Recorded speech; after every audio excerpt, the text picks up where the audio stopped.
YouTubers, Mike Martin's here, Mike Martin's channel, coming to you live from Merritt, BC.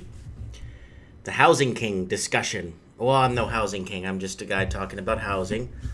And I'm really happy to be here with you guys tonight. I'm broadcasting out of Merritt, BC, Canada. As you know, the country music capital of British Columbia, or Canada, whatever you want to put it, the way you want to put it. I want to wish all my friends down south of the border watching this transmission a very happy 4th of July. If you're watching this and then down south, a lot of people from central and southern and northern California, people from Texas. I want to thank people watching from Oregon and Seattle area, because I keep mentioning Seattle every week on the show for one good reason, because of what's happening. And I got some articles here from Seattle that I really want to share with you guys. And happy hump day to everyone too. I forgot to mention that. And I really want to thank everyone for joining me on today's show live, 9 p.m. Pacific Tijuana time. So check me out on your timetable, what time you're at. Quite a few people hitting me up from Australia. Quite a few people hitting me up from New Zealand. I get a lot of people hitting me up from New Zealand. And I am really happy to broadcast to you guys and share some of my stuff. Let's get some people motivated to get behind the camera, or to get in front of the camera. Let's get some people motivated. Let's get people excited about what's happening, because once, people start voicing, I think things start to change. And you know, a lot of the politicians that are running this corruption job could be voted out, if you catch my drift. Anyways, it's almost 9 p.m. Today is 6th of July, 2017. Wherever you're watching this transmission, welcome everyone. And I got a really special treat for you guys. An absolute treat. And I hope you guys are looking forward to this. 990,000 is the new entry level for first-time home buyers in Auckland, New Zealand. That is beautiful. This is fantastic. This is almost like a relief that there's something out there for first-time home buyers. Let me drink some water here. I need to wet my beak a little bit here while I'm going live, because I get really thirsty and stuff.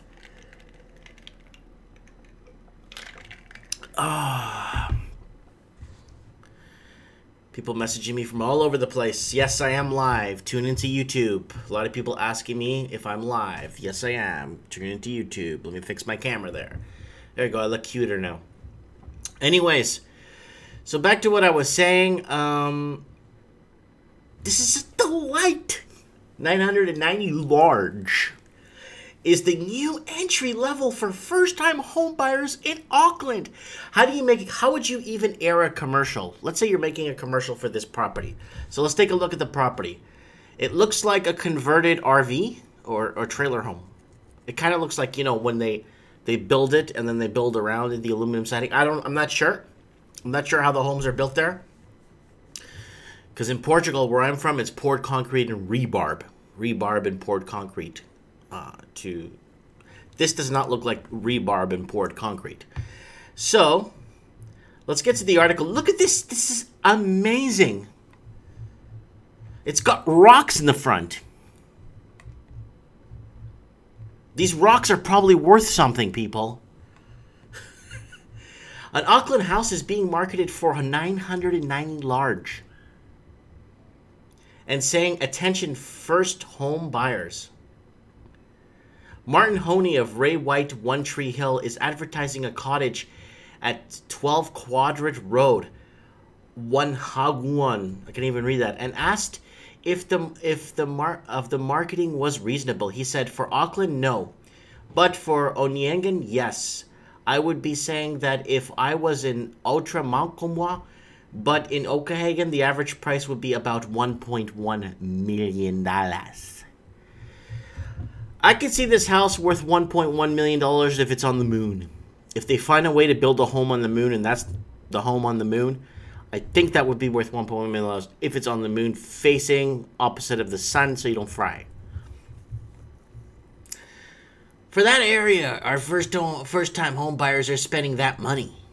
So, guys, if you're a first-time home buyer and you're borrowing that much money to buy that kind of house, stay away. Just stay away. For that, so people who come back from overseas, okay, here we go, overseas, or they have been renting quite a while. They're on high incomes. Two people working were capable of paying that. He indicated. What if someone gets sick? What, people don't get sick anymore?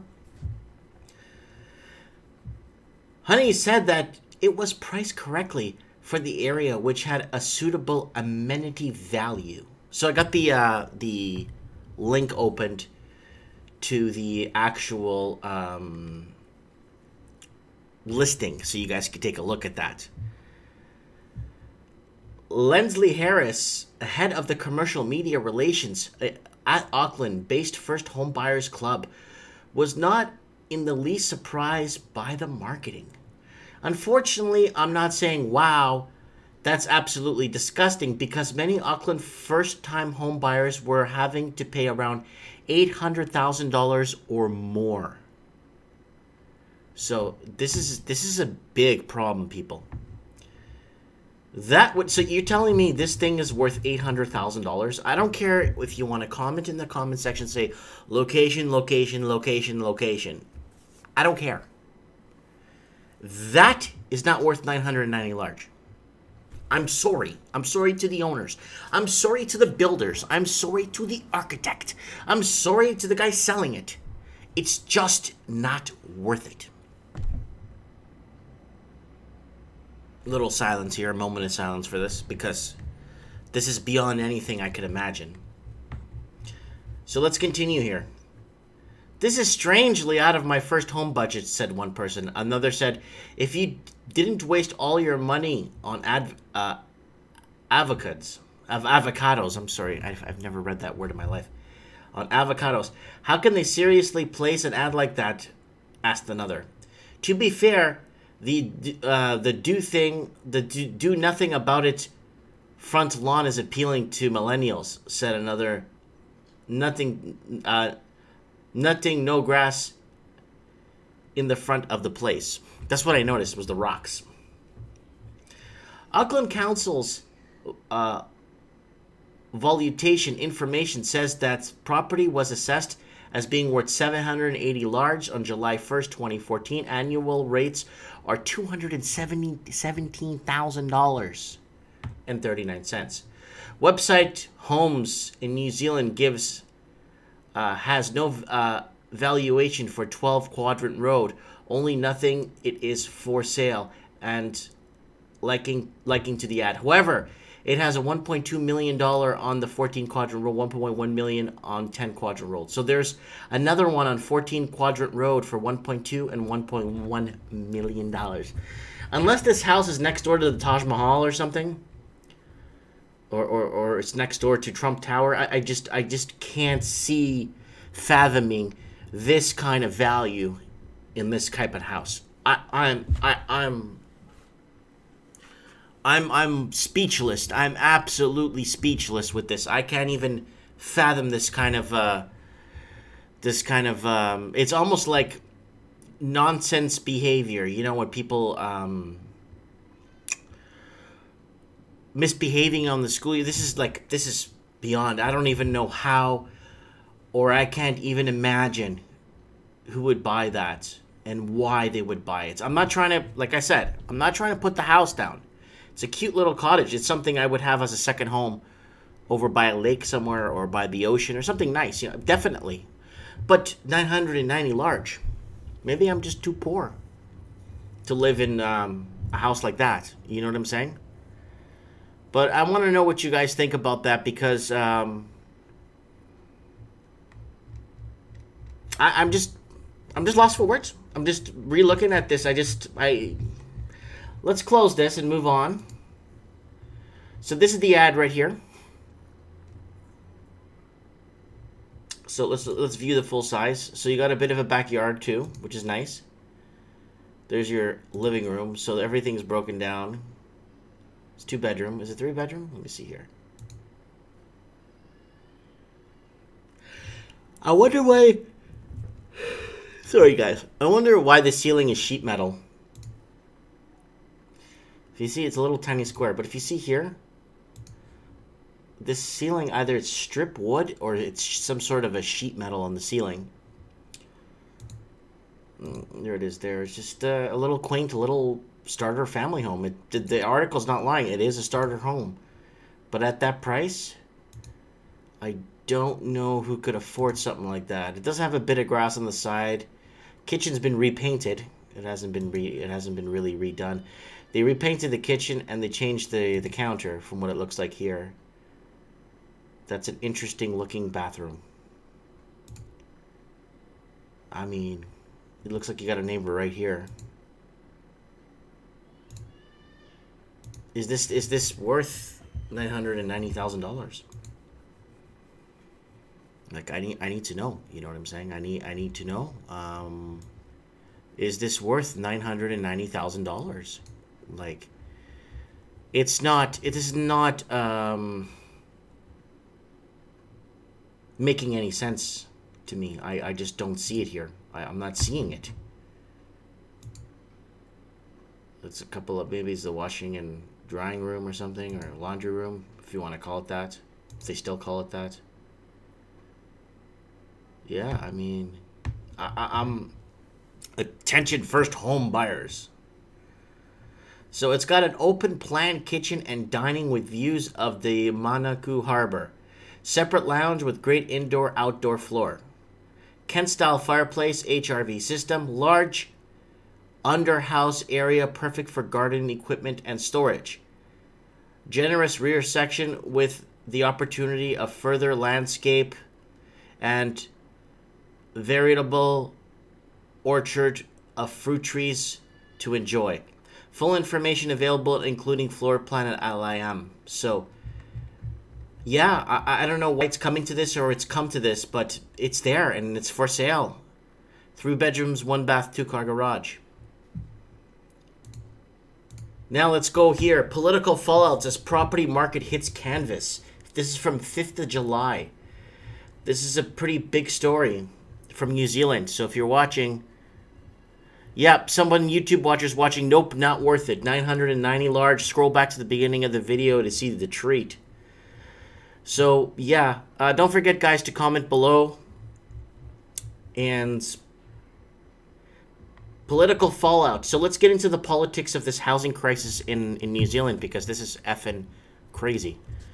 Wow, what a day for property news. A 1-2 punch to Auckland market.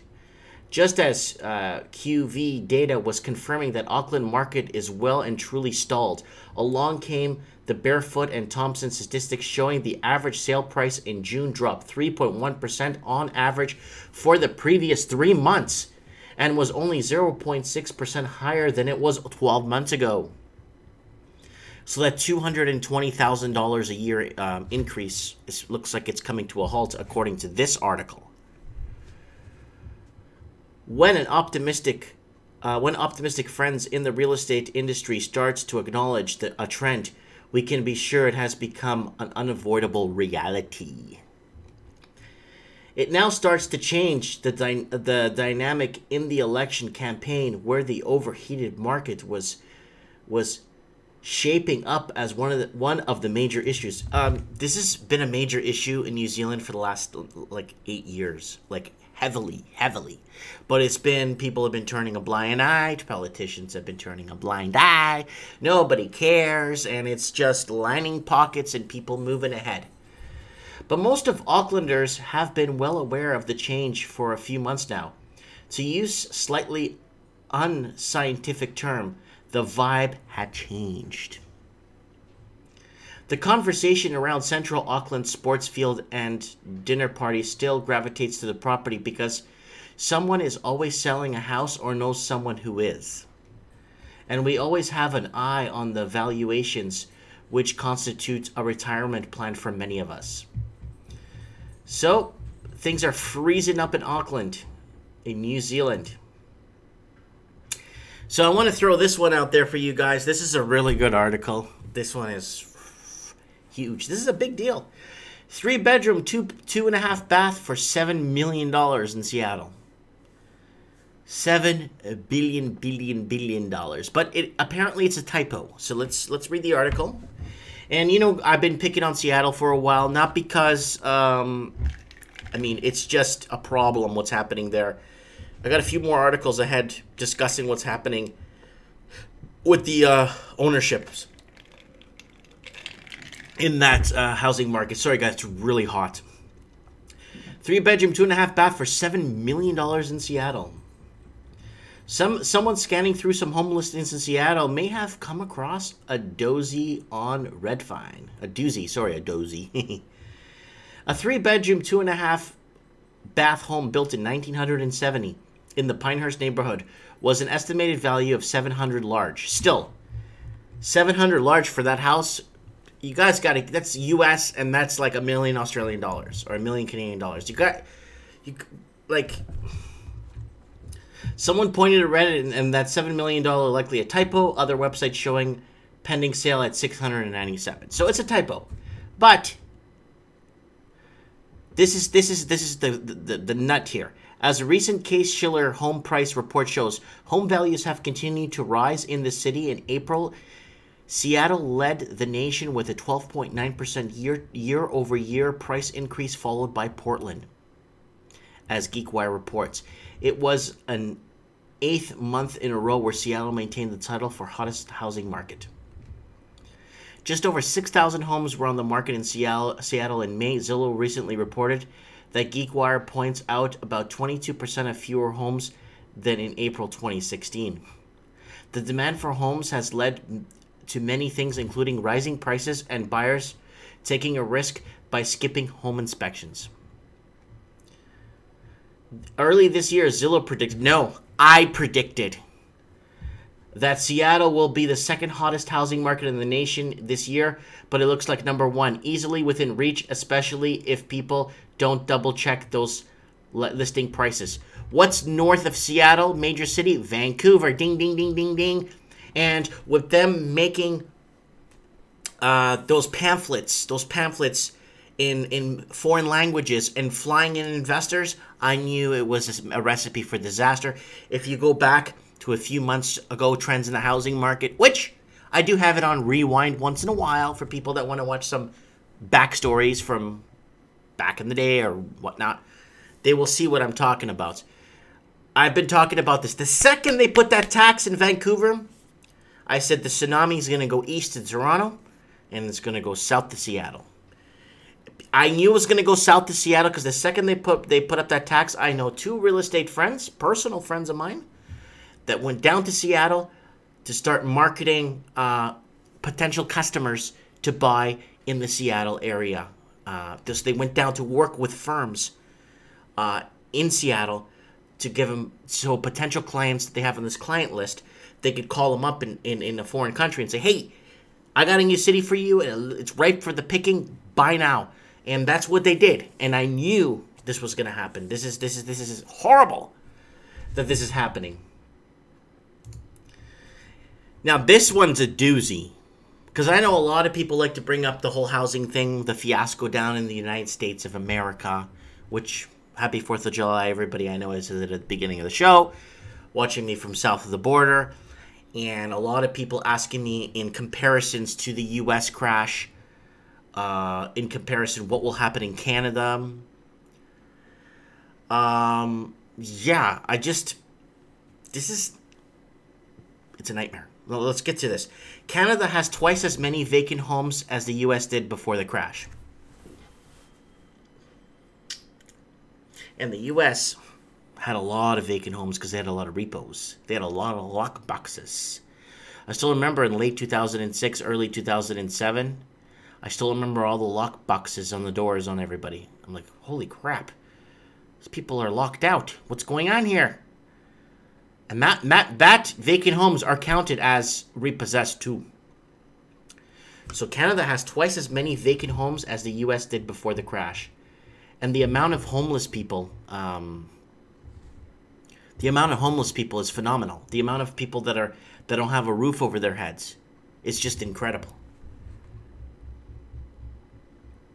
Home vacancies are often a sign of overbuilding. I don't think so. And speculation. Yeah, right there. They hit the nail on the head. At the height of the U.S. housing crisis in 2008, a massive 2.9% of all homes were sitting vacant. This made it hard for home prices to retain their value during the downturn. Since the vacant units have began flooding the market on the way down. But that was the U.S. and this is Canada. We don't have that number of units sitting vacant, right? Actually, Canada has more than twice that number. Canada's home vacancies. The Canadian government still doesn't officially track vacancies, but they did start tracking which dwellings were occupied since 2001. Unfortunately, we don't have any data for that, for what life was like before the HGTV convinced everyone that flipping a home was an incredible profit. Yeah, okay. It was incredibly profitable. A lot of people are telling me and messaging me, oh, what's wrong with flipping homes? There's nothing wrong with flipping homes, okay? Making sure you're within budget, you're using cash flow, you're not borrowing money at high interest rates, and you're not screwing up things. You know what I'm saying? Anyway, okay, now, let me explain to you guys, okay? When you do this outside of Houston, or you do this outside of somewhere in South Carolina, you do this in Jacksonville, Florida, that's fine, because you buy a house for 110 grand. Put a new sink, change the counter, maybe put a new carpet, and then sell the house for 130. Boom, you make 10 grand. Okay, that's fine.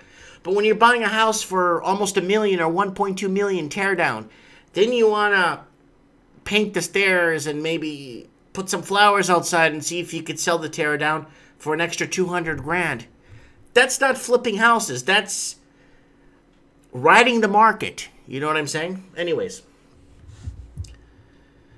The HGTV convinced everyone that flipping a home is incredibly profitable. But we'll work with what we've got. Academics have been subtracting the total of number of private dwellings from the number of occupied homes to determine how many are not occupied. This gives us the ratio of homes that are sitting vacant or occasionally occupied. So we're sitting almost at 9%. Let me just wet my beak here.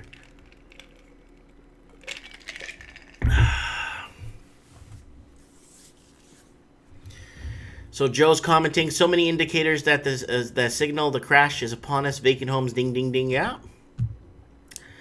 Mike, all these homeowners who overpaid will never sell for less unless they are forced to. The central banks created the bubbles by lowering interest rates for this long. Yeah, incredibly low dirt rate, free money. I wish the rates stayed around 3-4 points so that at least the money that's in the banks could be making people that have a good savings could be making a decent return. Don't you remember those ING commercials? Save your money. 4.5% on your money. 4.5 points on your money. So if you had $1 million, you would be making $45,000 a year off interest. There's nothing better.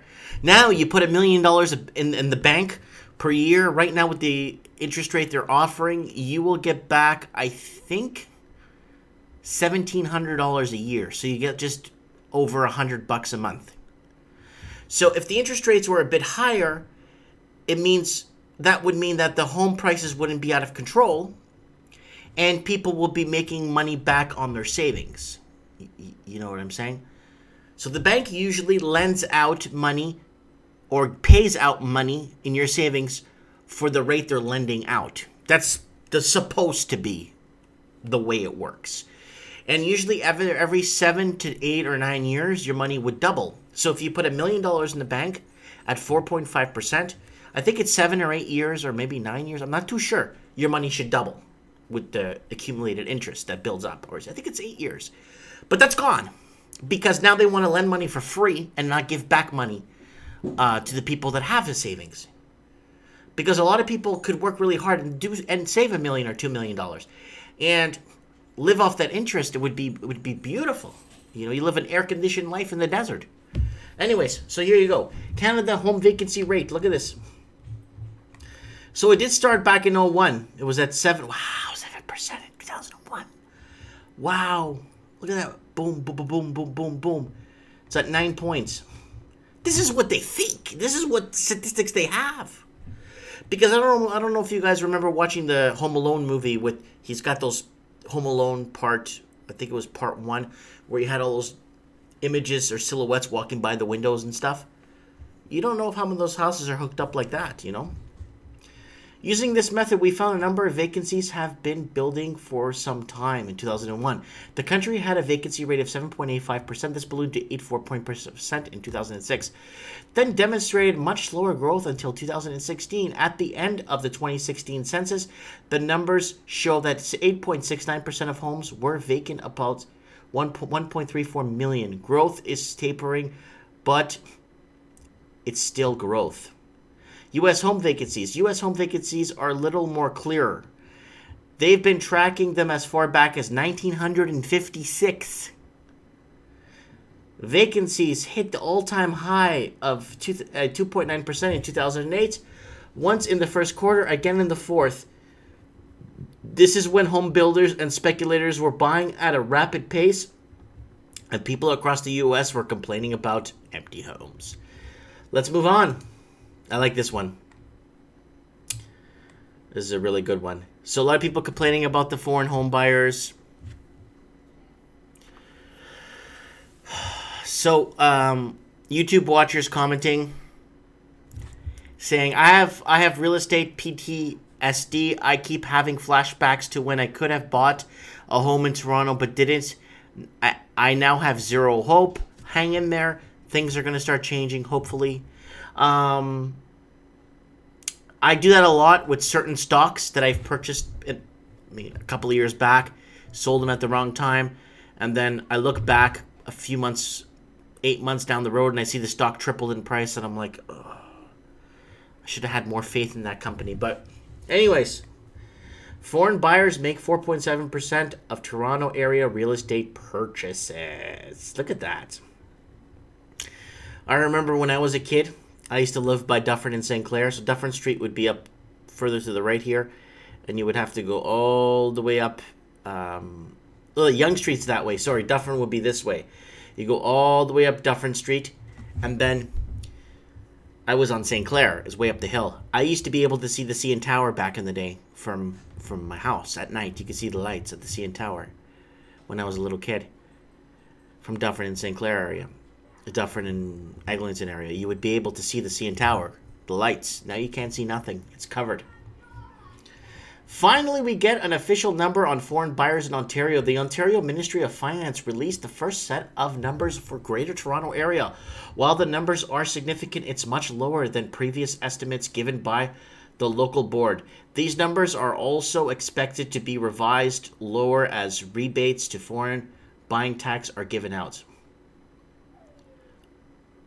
Lower as rebates to foreign buying tax are given out. Rebates. Foreign buyers accounted for 4.7% of sales. The number of foreign buyers estimated in Greater Toronto Golden Horseshoe is significantly lower than the Toronto Real Estate Board TREB estimated last month. The Ministry of Finance counted 18,228 transactions between April 24th and May 26th at GGH. The ministry estimates 4.7% of those homes were by individuals who are not citizens or permanent residents of Canada. That's up to 860 pieces of property bought by non-residents. TREB had previously estimated 7% of the regions they covered. While the number is significant, it's still lower than the number of buyers that bought and sold a home in less than 12 months in Toronto. Now, this is interesting because it's taking us back to the tug of war, because I read the other article where they were saying this other 7%. So they were saying there was other, so the TREB estimated last month, so the GGH is at war with TREB saying, well, no, it's this much, and then the TREB estimated that, no, it's, no, it's a lot lower, it's a lot lower, I don't know what you're talking about. So, you don't know what's going on. It's like you don't know you don't know who to believe in the media anymore, because the media basically, I don't know who's being padded or who's being, I think, I just don't believe anything that's on the news anymore. So that's why I read these articles to you guys, so maybe some people could shed some light on what's going on here. Man, it's hot. Okay, Vancouver condo prices surge amid apparent thaw in foreign buyers tax. So prices are still going up in Vancouver. I like how they say condo prices surge and they put a picture of a house. Condo prices are surging in the greater Vancouver while the market for detached properties has bounced back less than a year after the tax on foreign buyers cooled off sales. Now, okay. What? Toronto cools and then bounces back again. I said a few months back, a month and a half ago, that a lot of people, when they go to Toronto and they buy, they put the foreign tax on, and then what happens in Toronto is going to happen where a lot of the investors are going to start jumping on the cheaper properties, the smaller townhomes, the smaller condominiums, and that will go up in price because the detached homes are way too out of reach, or they're too high risk, I guess. That could happen in Toronto, people, where it cools off and everyone cools down and everything looks like it's going to be going down, and then boom, just like a switch of a light, it goes back up. And then a lot of the investors start jumping into the more affordable properties, the $500,000-$600,000 range, instead of the $1-2 million range, right? The benchmark price, which is the industry's representation of a typical home sold, reached a record of $600,700. For condos in the region, last month went up 17.6% from June 2016, according to the Real Estate Board of Greater Vancouver. The townhouse market is also rallying, with the benchmark price climbing 10.7% over the past year to touch the high of $745,000 in June. By contrast, the region's benchmark price for detached properties rose 1.4% over the past year to hit a record of $1.587 million in June. That ended out the previous high of 1.78 in July 2016. While the Bare Naked Ladies sang about the nice Chesterfield on an ottoman if they had $1 million, the benchmark price for Greater Vancouver for all housing types set last month was $998,000, leaving little cash for new furniture if you were to purchase a home and be mortgage free. That price is up 1.8% from May, 7.9% gain from June 2016.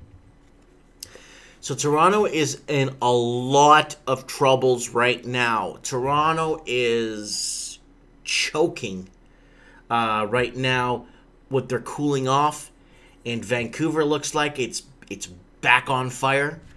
And from side to side, could Toronto see a rebound just like Vancouver's seeing? Things cooled off after the tax in Vancouver, jumping on cheaper properties in Vancouver. So the first-time buyers can't afford to buy anything. They're bought out. And then, boom, Toronto gets hit. Taxes get thrown on. Cool down. Little bit of dip. People start to try and sell. People start to freak out. And then, boom, a rebound just like happened in Vancouver. I don't know. Because a lot of articles I've been reading have been saying, oh no, it's Vancouver's not Toronto. It's completely different. Vancouver will keep that status, right? And let me explain to you guys how Vancouver can keep that status of these multi-million-dollar homes. Once again, for people watching this from different countries, I got a lot of people watching this from all over the place that watch the reruns. We're talking about just a family home, not a plantation, not a farm, not an estate, not an orchard. You're buying a home that your family would live in. And how can that work in let's say the model of Vancouver? How Vancouver's got the mountains behind, the ocean to the west, right? So you can't really build more, and it's getting tough to build. How could Vancouver maintain that high status and the high cost of living? Very simple. It's by removing the Vancouver or Canadian proper that work menial jobs like lawyers, doctors, plastic surgeons, inspectors, people that can't afford anymore to live there. Removing them, I left. I'm a business owner. I do really well in Vancouver. I left. Okay? I left because I couldn't afford to live there anymore. And the cost of living did not outweigh the standard of living. The cost of living was here. The standard of living was down here. So it's not like I was living in Beverly Hills. I was living in a little townhome, and they wanted to raise my rent to $2,700. So I said, you know what? I'm going to buy a house with the down payment I saved in Merritt, where I live now. And man, was it ever the best decision I ever made. You have no idea. The whole family's happy, free. It's beyond, you know what I'm saying? Okay, so Steve the Plumber's giving us an update. Toronto will now have to deal with an additional factors of interest rates rising 6 days from now. So we'll be on that, people. If you guys find any good offbeat links, let me know. So someone's saying, Zaya is saying, Mr. Martins, you are doing a great job. A great man bringing the truth to the foreground. Thank you. It's not that I'm bringing truth. I'm just, like, a lot of people have been trashing me recently, and they have to understand I'm just reading these articles. We're just talking. You know? We're talking about houses. 30 years ago, 25, even 20 years ago, if I was making a video show like this, I'd probably get one viewer, maybe two viewers, because nobody cared. Now, it's gotten to a point where the Canadian proper can't afford to buy a home. And the Australian proper can't afford to buy a home. And those people studied, understand the country, their forefathers and grandfathers built the country, hopefully leaving a big future for their kids and grandkids. They're not leaving them, there's nothing left for them. And this is becoming a really big problem. And I keep telling you guys that once the proper people, the Australian proper leaves their major city, I left Vancouver, a lot of people are leaving Vancouver.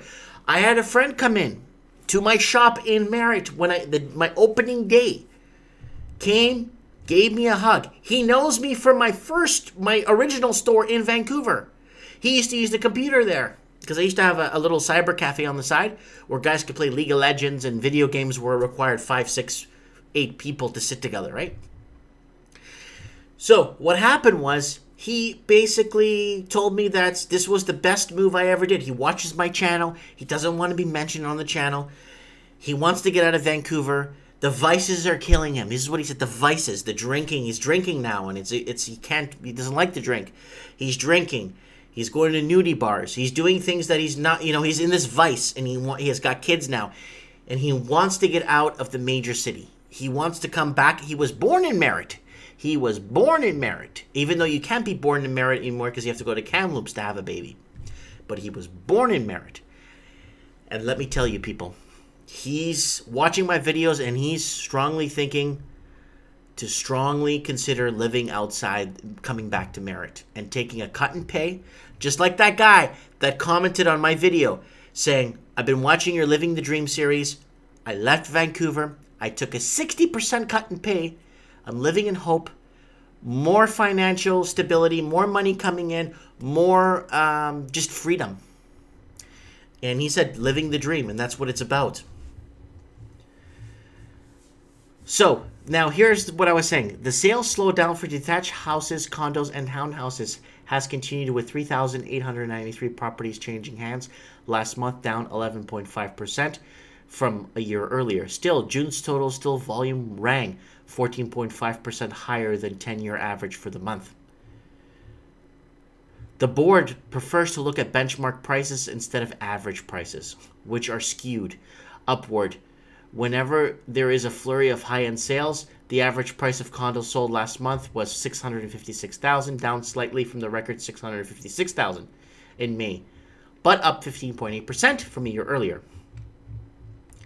Vancouver remains by far Canada's most expensive housing market.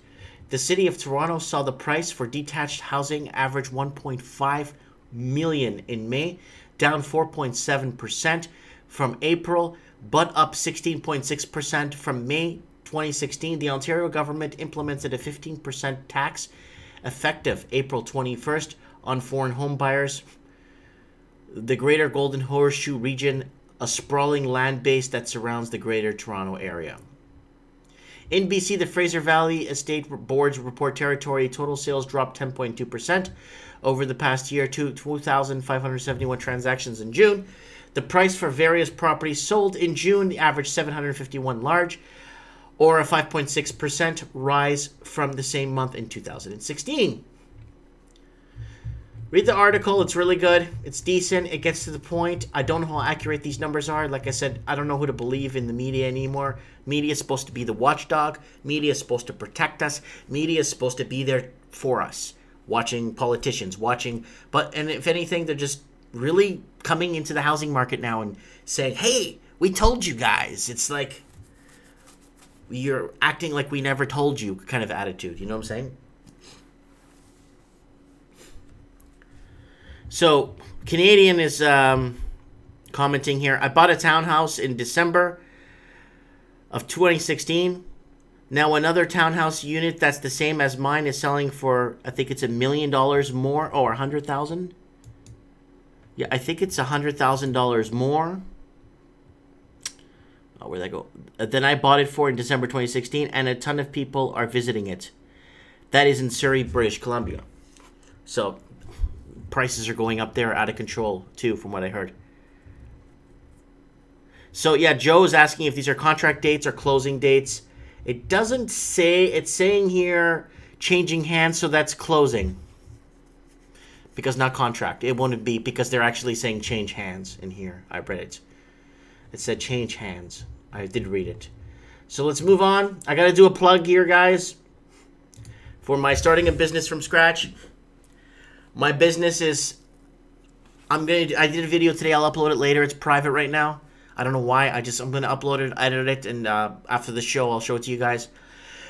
Basically, the store is being stocked as we speak. I had a record day today in sales. The record, I had about 14 people in the store today, roughly. The 14 at one time, 14 people. A lot of people coming in and out. A lot of negative bugs coming in. Just you guys are gonna close in a month, and it's like, well, get out of here. You know what I'm saying? A lot of negative people coming in and saying, "Oh yeah, good. I don't want to burst your bubble, but you're not gonna last a month here." So they'll see. Losing is not an option for me when it comes to business. So that's my wife's store there, and that's my game store.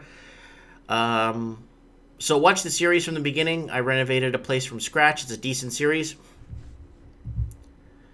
So let's move on. Thanks for that commercial break. This is a pretty good one, especially coming out of Toronto. This is a big deal, peeps.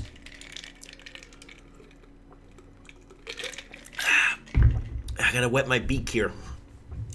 Trouble coming as Toronto housing market cools, says report.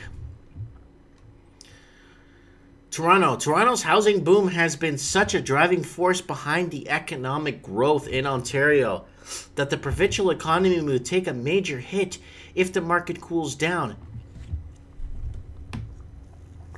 Provincial economy? Why would they peg housing under economy? Ontario, I'm pretty sure, could export lumber. I'm pretty sure Ontario could find some oil. I'm pretty sure Ontario has a lot of nickel up north. I'm pretty sure Ontario has a lot of copper. I'm pretty sure Ontario has tons of silver in the northeast part of the province. Why are they pegging housing to economy? Why? Why are economies being based off debt, which is the back of the spine, or the backs of the economies are being based off debt? and swindling each other. I was going to make a video actually earlier this week that a part of the economy being driving the economy is people being snookered into Mickey Mouse crap deals, people being shorted it, people being screwed over. I strongly believe that a part of the economy is built or based off people being screwed over. I was doing some calculations of how much I've been screwed over in the last 5 years, and it's phenomenal. Just phenomenal. The recent one was the debit machine stopped working. So they disconnected my debit machine from the head office, from the central bank, saying, your debit machine's too old, give us $3,000. We'll send you a new one. No warning, nothing. So I believe that a lot of this scamming that's going on is propping up the market too, and the housing. So someone's commenting, other countries have real estate as a necessity, but Canada has it as a major sector of the economy. It's either oil or real estate, and you saw what happened when the oil dropped. Exactly. See what happened in Venezuela? I know what happened in Alberta, but look what happened in Venezuela. They were 97% or 95% dependent on oil.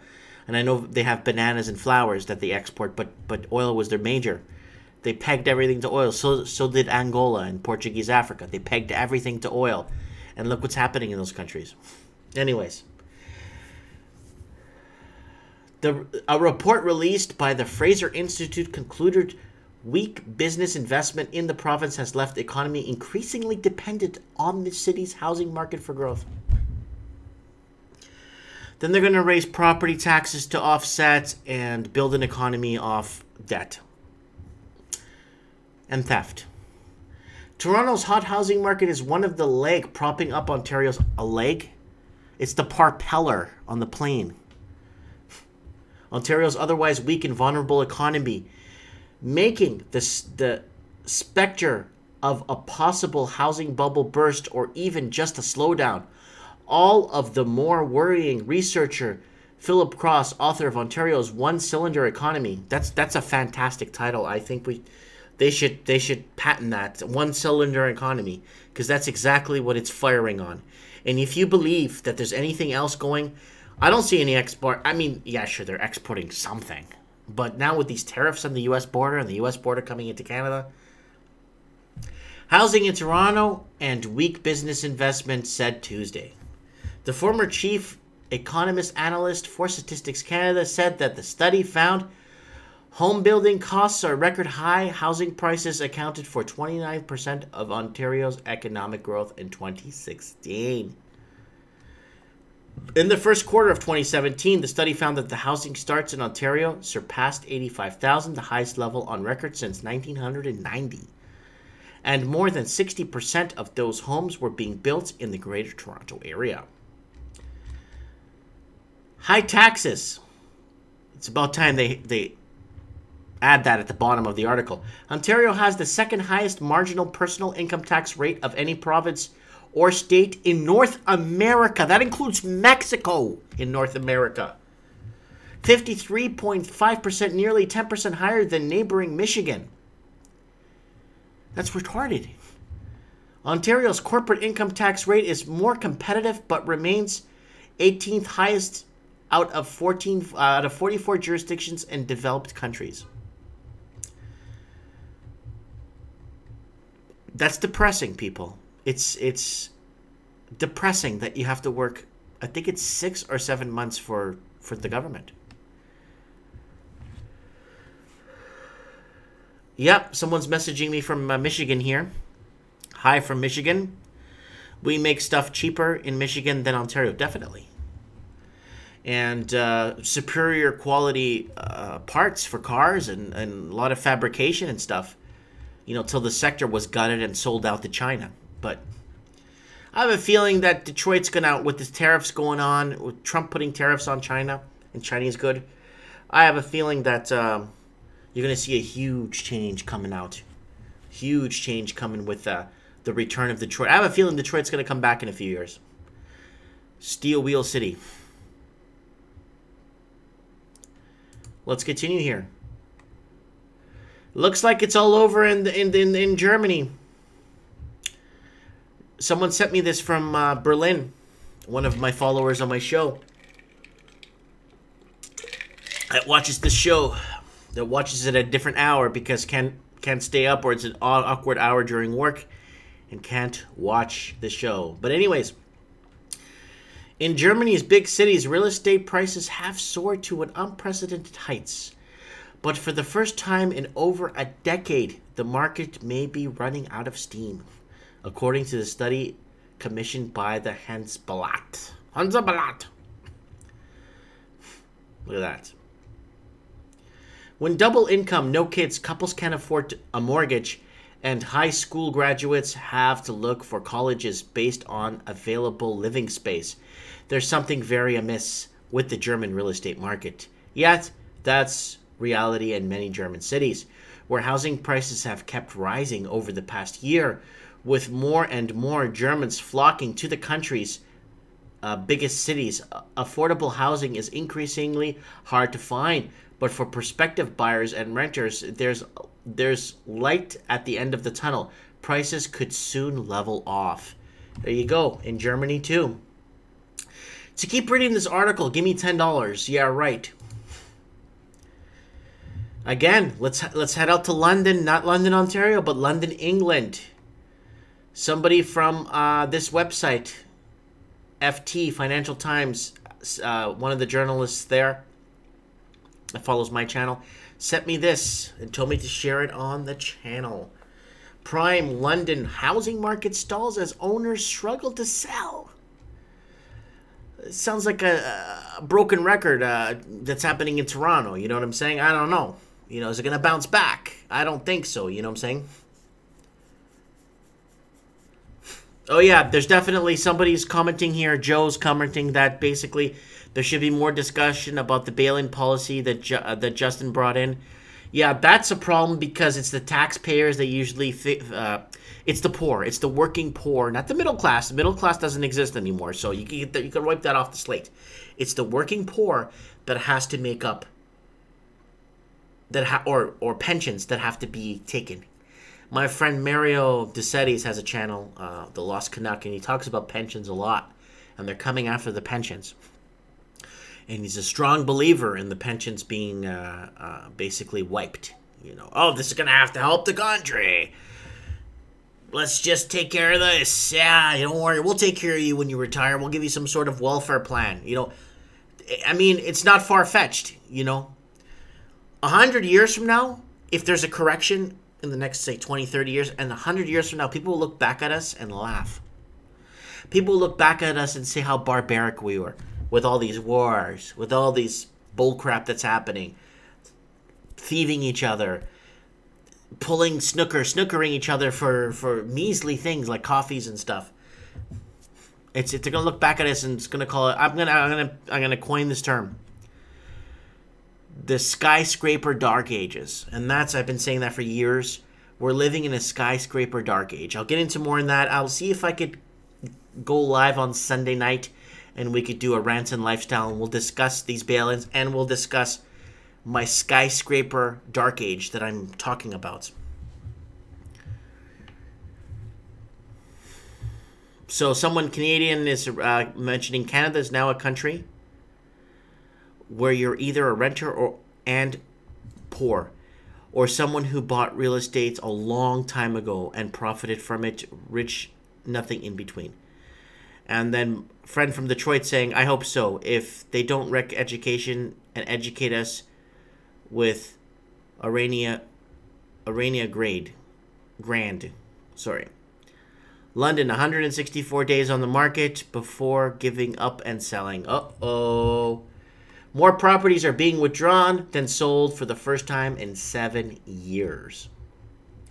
More homes are being withdrawn from the market in central London than are being sold in the latest sign of depressed housing market in the capital.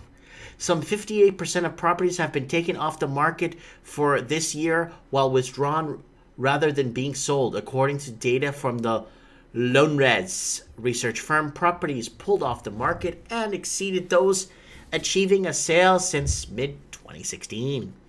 The first time this happened for 7 years. Well, It looks like the tides are turning. For all the English out there, this gives you an idea of just how sluggish the market is, said Marcus Dixon, head of the research of Lonres. There are a large number of people in properties they would really rather sell. The slump in properties achieving a sale comes as price for expensive homes decline following a period of rapid growth. Now, this said, a lot of these people, you know what they did? They took the 100% loan-to-value loans, mortgages, where they were given upfront 110% loan-to-value. That was in London, England. That was in parts of England. They were offering 0% down, 100% financing, and they were offering 100% loan-to-value. And in those countries, you can't walk away from your mortgage and you can't go bankrupt because it follows you everywhere you go. Prices per square foot in central London have fallen 4% since their 2014 peak, while the most expensive prime central areas were down 11 points.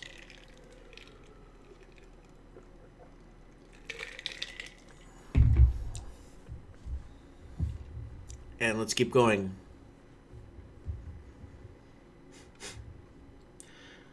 Bye-bye, London. And for the people that bought into the 100% loan-to-value mortgages, shame on you. And a lot of these people are heavily educated, and a lot of people went through a lot of training. A lot of these professionals that took, 110%, wow, I could furnish my place, paint it. I could live the dream. But then this debt's going to follow you, this cloud, forever. Just honestly, think of what people would think 100 years from now of us today. Housing market, not in a bubble, says HSBC. And where's this coming out of? The Australian Business Review. So the housing market, not in a bubble, says Hong Kong, Shanghai, Bank of China. Soaring house prices in Sydney and Melbourne are largely in line with fundamentals. Okay, so you're telling me that people's wages went up like 400%? Is the hourly rate wage in Australia $260 an hour? Is there something I'm not sure about that someone from Australia, I know that our difference is weird. If they could comment in the comment section for us, could someone please tell me what the hourly rate is in Australia? Is it like $200 an hour? Because you never know, right? Because this first line right here tells me that this article is bogus. Soaring housing prices in Sydney and Melbourne are largely in line with fundamentals. Just a moment of silence here for me to take that in. And the market is not in a bubble, according to HSBC chief economist for Australia and New Zealand, Paul Bloxham. Oh, okay. This guy obviously knows more than I do because he's an economist. He's a chief economist. But price growth is set to slow in 2018 due to the crackdown on lending, new taxes discouraging foreign investments, and expectations the RBA will hike early next year. The comments come as a 5-year bull run shows signs of slowing, with property researcher CoreLogic recently finding softer growth in Sydney and Melbourne over the June quarter than in prior 3 months. HSBC research tipped national housing price growth to slow from 8 to 10% in 2017 to 3 to 6% in 2018. A 50% surge in natural housing prices over the past 5 years did not necessarily mean there was a bubble. Oh, really? So this is basically, if I was a stand-up comic in Australia or New Zealand, I would go up to do my bit, and I'd just read this article. I would read this article as my bit. I wouldn't even make up jokes. I would go up there and say, hey guys, I got some housing market jokes for you. Soaring house prices in Melbourne are largely in line with fundamentals. And everyone would be like, ha ha ha ha, this guy's funny. You know what I'm saying? That's what this is, and I'm going to close this article. Sydney, Melbourne, rise in house price ranking. So yes, Sydney and Melbourne did see an increase in pricing over the last quarter. I'm really sorry for all the people that are technically, all the people that are, I don't want technically, the people that are bought out of the markets. A lot of families are bought out, and I really feel for a lot of these families. You know what I'm saying? The Australian proper can't buy in their own country. You know, they're running out of ends. You know what I'm saying? So let's read this article. Property reporter Elizabeth Redman, thanks for sharing this article with us. Sydney and Melbourne have risen in global ranking of cities with the fastest growth in dwelling prices, but the pace of their gains is expected to slow over the next year. Sydney came in at 23 on the first quarter Knight Frank Global Residential Cities Index with 14.4% growth over the year to March. The city was ranked 30th a year ago. Melbourne placed 24th on top of the list from 28th a year ago with a 13.4% price growth over the past year. Separate figures from the researcher have already shown the housing market starting to cool in the East Coast capitals during the second quarter. 4 Australian cities made the top 50.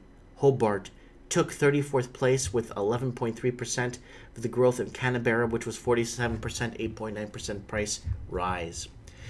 Good article. Recommend you guys to read this if you're down under. But this, okay, so I'm going to say this again. How did they keep this cities afloat? How did they keep them from tanking and crashing? It's very simple. I said it in the beginning of the show. Basically, what they have to do, this has to become a playground for the rich.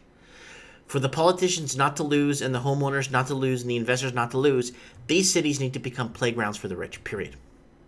Plain and simple. The doctor living in Sydney can't afford to live in Sydney. A lawyer, a plumber that makes a high wage can't afford to live in Sydney or Melbourne. They have to bring in extremely rich immigrants to invest there. That will offset and kind of balance the economy that's pegged on housing. That's the only way you could fix this problem to keep it up without crashing. It's increase the number of immigrants. There was an article, I'm going to bring it up here for you guys. It's really important, just so you see. Wants more Chinese. So this is a good one. I read this article for you guys like a year ago. Canada wants more Chinese workers, students, and tourists, says immigration minister. So this article here is very important because I think that's what they're trying to do, is what I'm saying. So they're looking at ranking or pushing it to 500,000 a year. They're opening offices. If you read this article, they're opening offices in China with taxpayers' money. I think it's 90 offices. So right here, China is about 500,000 per year, more visas to help Canada compete for Chinese workers, students, and lucrative tourist business. So it's right here in black and white or in color or whatever you want to call it, or what the journalists call it. It's an older article from 2016. I read this article on my channel. And I think the only way they could offset and keep Vancouver a playland for the rich is by bringing in more wealth. And then the Vancouver proper, the Canadian proper, has no choice but to leave. I left. I'm one of those guys. I left. And I wanted to bring that article up for you guys because I think it's very important. So again, Sydney up again. So it's growing. Sydney's up there. Montreal real estate sees a 30% surge in foreign buyers. It says CMHC. Yep, YouTube watchers saying 500,000 per year. And then they're going to say that because they'll get banned. So yeah, so this is what I'm trying to say to you guys. Now that we're on this topic, I'll stay on this topic. You need to maintain a plateau. Let's say the homes stick at 1.4 million for a teardown. Okay, to maintain that plateau, you're going to need to bring in more wealth. That's the only way you could economically fix it. The only way. And that they must do that to balance. So, I'm sorry, but that has to happen. I don't want it to happen. I want Canada to be sovereign and Canada to be Canada. I want my kids to understand what it is to be Canadian. And I want my kids to understand what it is to be Portuguese. My culture. I'm Portuguese, right? And, yeah, that's the only way to put a Band-Aid on this. So Vancouver, yes, could be a playground, a permanent playground for the rich. And I said this in a few videos ago.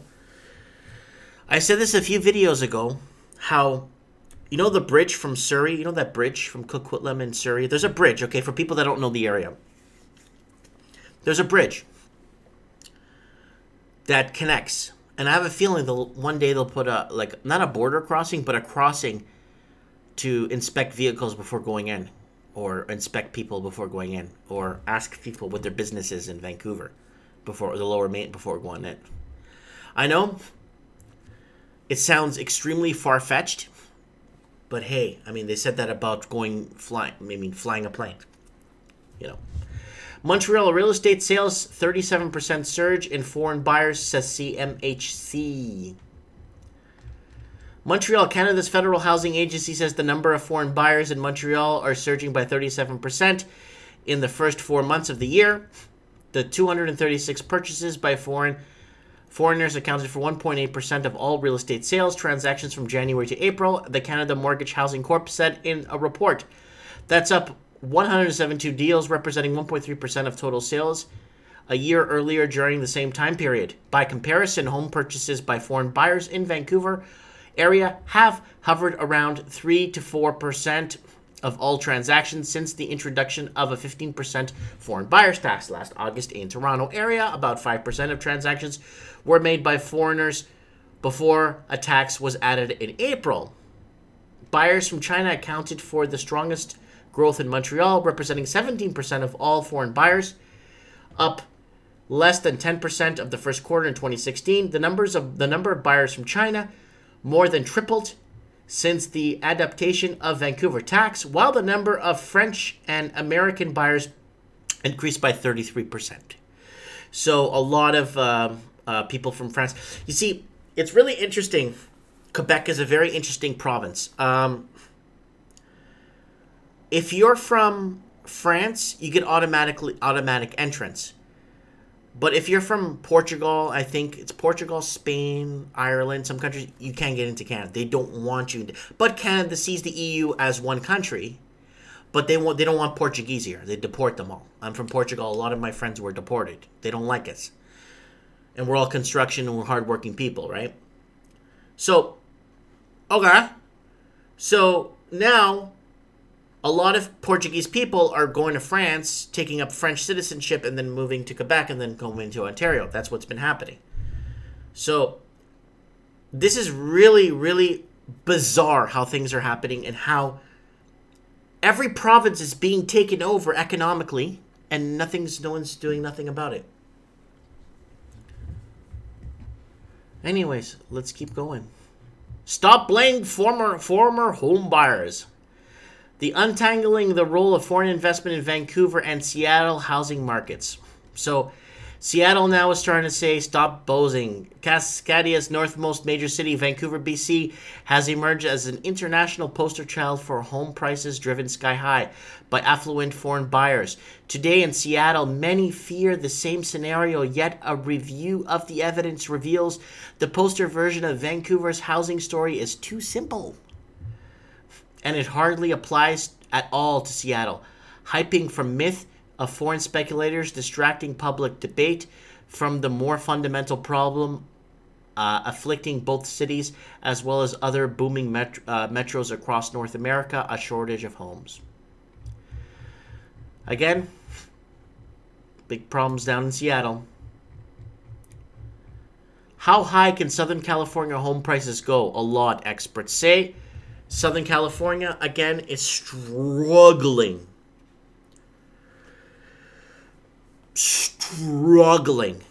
Renters are just, homeowners, just, not homeowners, renters are struggling. First-time buyers are struggling. All hairstylist Aaron Bond wants is a decent 2-bedroom condo in Orange County, preferably in Huntington Beach, but all he could afford is 400 to 420. In a country where the median condo in May was almost 500,000, she's not sure there's anything in her price range she can live with. It's pretty depressing, says Bond. At 35, you can't even buy anything that low. I mean, there are things out there, but they're not nice. So here we go. 5 years ago, you could snatch up a medium-priced condo in Orange and Los Angeles counties for about 280 large, 76% less than what they are today. Median price of the house of 323,000 in LA County 5 years ago. So this is what's happening, peeps. A luxury home is priced at $2 million and up and have reached the price break and facing an oversupply of listings, analysts said. It's a long article if you guys want to read it. LA's struggling. Oregon renters. Again, back to Oregon. 2-bedroom apartment out of reach for most Oregon renters. Hey, what do you know? This is from, I think this article's from today, or, yeah, it's from today. Oh, sorry, it's from June, I'm sorry. The median rental household can comfortably afford a 2-bedroom apartment in 28 of 36 Oregon counties, according to the new report. People are being bought out, people. Oregon is, the whole west coast of the United States is plagued with this economic takeover. Oh, another plug. Don't forget to watch my show, Living the Dream. I left the city and I bought myself this massive house. It's enormous. It's 5,000 square foot, 4,900 and something square foot on an acre of land in a cul-de-sac. Incredible neighbors, beautiful people. Just everyone's a police on my street. And yeah, is the video I made here, playing with my son here in discussing living the dream and talking about, I'm painting this rail. That's why I'm so focused on the rail. And I get into a lot of adventures here, doing my backsplash on my house and getting other things done. And, you know, it's a really good series. I did fail with my garden, guys, so I will do a video. I'll do a video, guys, for you guys about my garden. I did pretty bad with it, so it was my first year planting. I kind of screwed it up. Anyways, I'll leave you with one story, and I really want you guys. A lot of people are considering the rent-to-own thing. Okay, let me zoom into this. I really am against this rent-to-own thing. I have quite a few people messaging me and asking me rent-to-own, what they think about it. Guys, stay away from rent-to-own, please. All these deals sound way too good to be true. I'm pretty choked out. I'm pretty choked. I couldn't believe a lot of people were debating about doing this and saying it's the only way. Weigh out your options, guys, if you want to do this. I'm not a financial advisor and I know nothing, okay? But I could tell you one thing. If you look outside your town and you see what you have for down payment, let's say you have 70 large, 60 large, 30 large, and you've been saving for years to put down on a home. If you leave 2 hours out of the city, you calculate your TDS, you bring your mortgage payment down with a hefty down payment because the house will be obviously a lot cheaper buying outside the city. Then recalculate your TDS and see what your expenditures are. Your car insurance will go down because you're in a smaller city. Everything starts to change when you're in a smaller city. I strongly recommend really looking into their... just do that. Just do what I'm saying. Really kind of take care. Because of this rent-to-own thing, please don't. I'm going to say don't do it. And I've had maybe 11 messages this week, people asking me about that. Don't do the rent-to-own, please. No matter how good it sounds. it's not as good as it seems. So anyways, guys, I am really tired. I'm gonna hit the hay. This will be on rerun tomorrow on my trends in the housing market. I spelled housing wrong on one of my videos. It was trends in the housing market. Woo! Like I said, guys, I don't know nothing. I'm just talking. I'm just bringing these articles out. We're just discussing like human beings. And if you're watching this on rerun, please comment below. Let me know what you guys think. I would like to know. Thank you. I'm going to hit the hay. And big hug to everyone. And don't forget to comment and share this transmission. Get it out there. Hard-hitting and in your face.